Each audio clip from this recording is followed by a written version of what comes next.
భారత్ మాతా key జై. జై సియారాం. ఇవాళ మన భారతదేశానికి స్వతంత్రం వచ్చే దినము.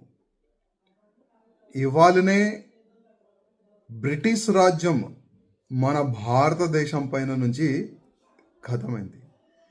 ఎంతోమంది దేశభక్తులు బ్రిటిష్ వాళ్ళకి తరిమి కొట్టి భారతదేశం నుంచి తరిమేసేసినారు, పంపించేసినారు. ఇవాళనే మన భారతదేశానికి స్వతంత్రం వచ్చే రోజు. కానీ దురదృష్టం ఏంటంటే చాలా మంది ఇవాళ యువకులు నైట్ పూట మేలుకోవాలి, మధ్యాహ్నం వరకు పండుకోవాలి. చాలా వరకు యువకుల్లో ఈ విధంగా ఒక వాతావరణం క్రియేట్ అయింది. ఎవరు జిమ్కి వెళ్తలేదు, హెల్త్ గురించి ఇవాళ ఎవరు ఆలోచన చేస్తలేదు. చాలా మంది యువకులకి హార్ట్ అటాక్ వచ్చి చనిపోతున్నారు. ఇవాళ భారతదేశానికి స్వతంత్రం వచ్చే రోజు. ఇవాళ ఎంతమంది యువకులు ఉన్నారు, ఆయన బస్తీలో కానీ, ఆయన గల్లీలో కానీ, ఆయన కాలనీలో కానీ మేము కూడా భారతదేశం జెండా ఎగిరిపించి భారతదేశం స్వతంత్రం ఇవాళనే వచ్చిందని సెలబ్రేషన్ చేస్తున్నారు. చాలా తక్కువ, చాలా అంటే చాలా తక్కువ.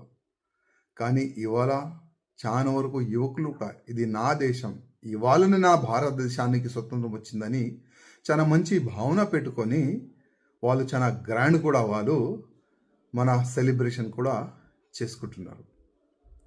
నేను ఆ యువకులకి సందేశం ఇవ్వాలనుకుంటున్నా. మధ్యాహ్నం మేలుకుంటారు అంటే నైట్ మేలుకుంటారు, మధ్యాహ్నం వరకు పండుకుంటారు. ఇవాళ ఒకవేళ ఆ సమయంలో మన పెద్దలు భారతదేశాన్ని స్వతంత్రం రావాలని పోరాడకపోతే, ఫైట్ చేయకపోతే ఇవాళ మీరు ఏదో ఒక బ్రిటిష్ ఇంటిలో గిన్నెలు సాఫ్ చేసేది. యాద పెట్టుకోండి. కనీసం ఈ రోజైనా యావత్ తెలంగాణలో ఉన్న యువకులు రోడ్డు పైన రావాలి, భారతదేశం జెండా పట్టుకొని రోడ్డు పైన రావాలి. ప్రధానమంత్రి మోదీ గారు అంటున్నారు హర్ ఘర్ జెండా. ఇవాళ చాలా మంది కార్యకర్తలు ఇంటింటికి భారతదేశం జెండా పంచుతున్నారు. మీ ఇంటి పైన పెట్టండి అని ఒక మంచి సందేశం ప్రధానమంత్రి మోదీ గారు ఇస్తున్నారు. కానీ ఆ మోదీ గారు ఇచ్చిన సందేశానికి ఎంతమంది ఫాలో చేస్తున్నారు కొద్దిగా ఆలోచన చేయాలి. యువకుల్లారా, ఇది ధర్మం మనది, ఇది దేశం మనది.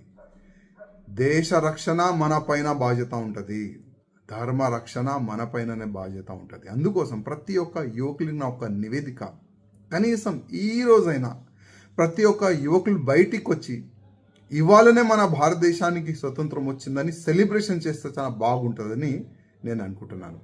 భారత్ మాతా కీ జై. జై సియారాం.